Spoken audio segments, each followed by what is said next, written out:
Maksudnya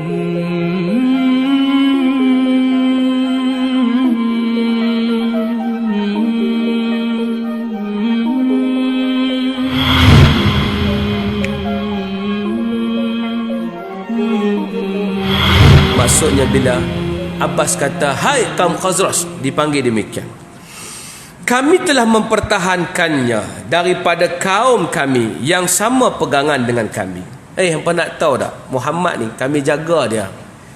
Tuan-tuan, cerita Abbas ni dia ria pasal dia di antara orang yang kena boikot. Dia tak masuk Islam. Dia sama dengan Abu Talib yang kena pemboikotan 3 tahun, tak cukup makan, dipanggil Amul Ju', tahun kelaparan, tapi mereka tak masuk Islam, mereka pertahan Nabi. Tuan-tuan, tu hebat, mereka jaga Nabi Muhammad sebab keturunan mereka, walaupun mereka tidak Islam. Dia Abbas ni datang nak beritahu, kalau hampa boleh teratu jaga Muhammad, boleh happy ya. Tapi kalau hampa duk kira perut hampa ya, jadi apa-apa kat Muhammad, jadi bala, tak boleh. Dia nak beritahu, kalaulah kamu berjaya, dia kata, dia sebut bahawa kami telah mempertahankannya daripada kaum kami yang sama pegangan dengan kami. Kaum kami dulu yang sama agama dengan kami pun kami pertahankan Muhammad walaupun beza agama dengan kami. Ni, dia berada dalam kemuliaan di kalangan kaumnya dan dipertahankan di negerinya, tetapi dia tetap hendak memilih untuk bersama dengan kamu. Dia boleh duduk sini, boleh jaga sini, kami boleh tolong dia, tapi dia tetap nak bersama dengan kamu. Kalam kamu memang benar, hendak menunaikan apa yang diajaknya kepada kamu, dan kamu benar sanggup mempertahankannya daripada mereka yang menentangnya. Maka terserahlah kepada kamu untuk memikul tanggungjawab ini. Kalau hampa boleh jaga suruh tanggungjawab ni, silakan. Aku tahu aku tak boleh halang Muhammad, Muhammad akan pergi juga bersama dengan kamu, tapi pastikan kamu boleh jaga Muhammad, jangan sampai jadi apa-apa kat Muhammad. Abbas cakap tak Islam ni, punya sayang ke Nabi. Dia biar macam tu lah tuan-tuan. Orang beza dengan kita pun orang sayang kat kita. Biar itu tuan-tuan. Jangan orang benci kita kan. Benci sayang ni dia berdasarkan pada perbuatan kita lah kan. Kalau perbuatan kita betul, orang sayang. Kalau perbuatan kita tak betul, orang benci ya. Walaupun kita hebat atau orang mana pun kan, tu dia. Tetapi jika kamu bercadang untuk menyerahkan Muhammad dan tidak menolongnya setelah dia keluar bersama kamu, kalau dia keluar dengan kamu tak boleh pertahan, dia tak boleh jaga dia, maka dari sekarang sila tinggalkannya. Tak payah dah pergi duduk tanah Mekah, kami boleh jaga dia. Memang banyak masalah, tapi kami boleh jaga dia ni. Kerana dia berada dalam kemuliaan dan dipertahankan di kalangan kaum di dalam negerinya. Kena ingat, orang Arab dulu dia memang kabilah, dia jaga sungguh kabilah dia kan? Puak dia jaga sungguh kan? Siapa yang bersama dalam puak dia, dia akan pertahankan walaupun orang tu berbeza agama dengan dia. Tu kabilah. Kabilah ni masih kuat di Yaman. Dia ada sistem kabilah. Kabilah ada hukuman dia sendiri. Di kabilah kuat lagi Yaman. Di Yaman kuat lagi kabilah. Balik entah ni dia. Ka'ab berkata, bila selesai saja Abbas bercakap, Ka'ab pun berkata, lalu kami berkata kepadanya, kami telah mendengar apa yang kamu katakan, maka silalah bercakap hai Rasulullah.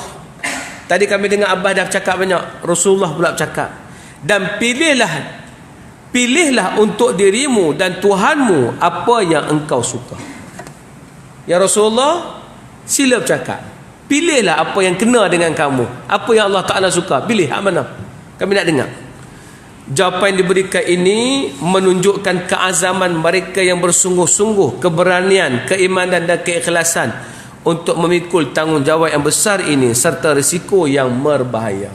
Sebab tu betul, orang tak ada feeling pasal Nabi, orang tak ada feeling pasal Islam, pasal dia tak ikut sirah Nabi. Tapi kalau tengok sampai tahap ni, Nabi nak pindah pergi, kita memang dapat Islam pasang siap tu, tak rasa sangat kan? Macam orang tak sayang pada perjuangan Islam lah. Ni orang tak sayang perjuangan Islam kan? Kita sayang perjuangan Islam pasal kita lalui perjuangan tu kan? Kita turun naik, kita buat perjuangan, kita buat usrah, kita buat macam-macam, kita jaga tamrin, kita buat orang saya faham Islam, kita turun tarik anak muda, jadi menyebabkan kita sayang pada perjuangan. Tapi ada orang tak sayang perjuangan. Macam orang tak sayang ke Nabi pasal dia tak tengok sirah Nabi, dia tak tengok perjalanan Nabi. Sebab tu dia cakap pun lebih kurang terhadap Nabi SAW. Baik. Setelah itu Rasulullah pun menyampaikan kepada mereka butir-butir perjanjian tersebut, dan setelah itu mereka pun berbai'ah kepada Rasulullah. Nabi pun minta bai'ah. Bai'ah ni bukan zaman sekarang ya. Cuma zaman Nabi tak ada lah bai'ah talak 3 tu, tak ada lah. Cuma bai'ah tu memang ada. Dan kita pun kena faham bai'ah talak 3 ni tak pernah ada pada wakil rakyat PAS dulu, tak pernah ada. Bai'ah tu hanya ada di Kelantan ya. Tok Guru Nik Aziz minta. Tok Guru Nik Aziz minta tu pasal masa tu PAS tinggal satu kursi. Satu ke dua kursi tak ingat. Tapi dengan undi 2 undi, kelebihan 2 undi ya.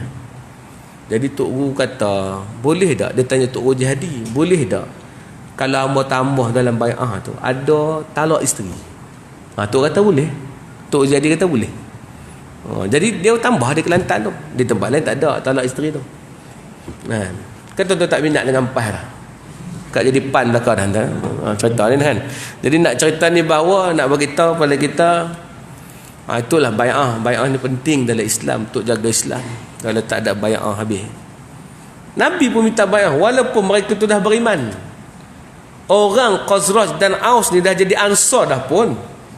Tapi dalam kes nak bawa Nabi ni, Nabi kena minta bai'ah supaya mereka itu benar-benar, innal ladina yubayyi'unaka innama yubayyi'una Allah. Kalau mereka berbai'ah dengan kau wahai Muhammad, sebenarnya mereka berbai'ah dengan Allah. Nak tengok macam mana depa ni boleh janji tak? Bai'ah ni janjilah. Kita panggil bai'ah Islam. Janji 100 hari tu bai'ah tak? Tak bai'ah, bukan tak. Janji bukan kitab suci kan. Janji memang janji dibuat untuk dilanggari pun kan, gitu aja. Sekarang saya silap faham dah. Kan? Sedih sikit lah, sedih pasal satunya pakat kena tipu. Hak kedua pula, hak tak patut pergi pejuang lah ni. Ada pergi pejuang LGBT, gila lah tuan. Kan? LGBT ada 2 makna. LGBT yang satu lagi saya sokong 100%. Apa dia? Lelaki gagah, bininya 3. Tu saya sokong total LGBT kan. Satu lagi lesbian, gay, bisexual, transgender tu saya tak sokong lah tu kan.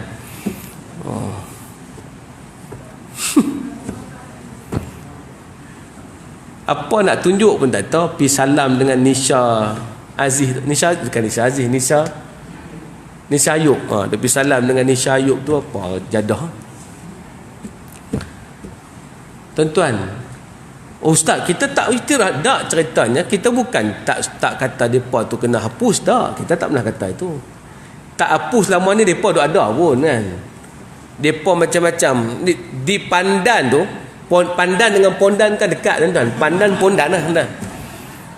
Tapi di Pandan tu tengah malam penuh dengan Pondan tuan-tuan. Siang-siang pun ada lah ni tuan-tuan. Terus tak iktiraf tu pun dia aktif tuan-tuan. Iktiraf lagi ya. Tak apalah. Pergi tanya menteri jawab power pula. Kalau nak masuk tanah mana? Kalau she look like a woman, go to the woman female toilet. Gila tuan-tuan. Kawan tu jantan. Dia pakai baju yang perempuan.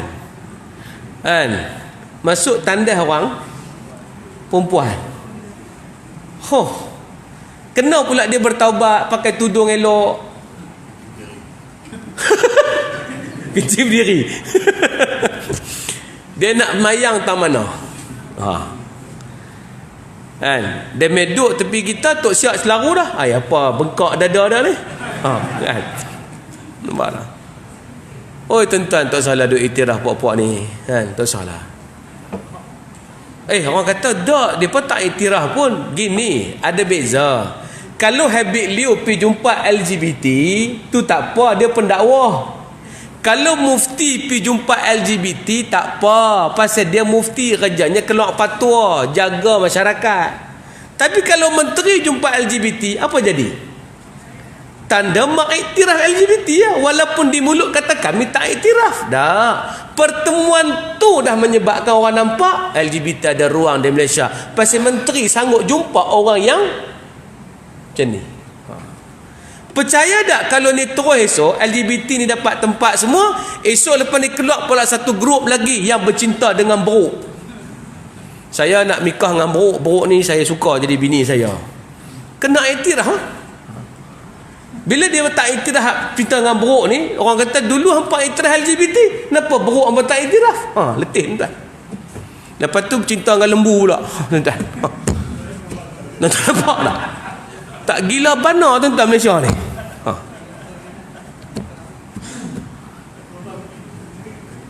Ni kuliah ke apa ustaz? Kira tibai belakang kan. Zaman Nabi buat apa kelompok LGBT ni? Hak ponan-ponan zaman Nabi ni duduk buat lembut-lembut lemah gemalan ni, Nabi buang daerah. Tak bagi duduk kawasan tu kerana dia penyakit bahaya. Takkan Nabi zalim dalam bab ni? Tak. Bila dia sudah melanggar fitrah, tak boleh. Dia beza kunsa tuan-tuan. Kan? Kunsa yang betulnya dia ada dua alat kelamin, tapi payah nak jumpa ada dua alat kelamin. Kalau dua alat kelamin pun kalau ada, Islam meletakkan mana dia kencing. Kan? Kalau dia kencing lubangnya ada lubang faraj, ya dia perempuan. Kalau dia kencing zakar, itu laki-laki. Dia kena tutup lubang faraj dan buat operation untuk jadi laki-laki. Kalau dua-dua fungsi, lubang jantan pun keluar, lubang betina pun keluar, hak tu dipanggil khunsa muskil. Hak tu barulah dia kena decide dia nak jadi apa.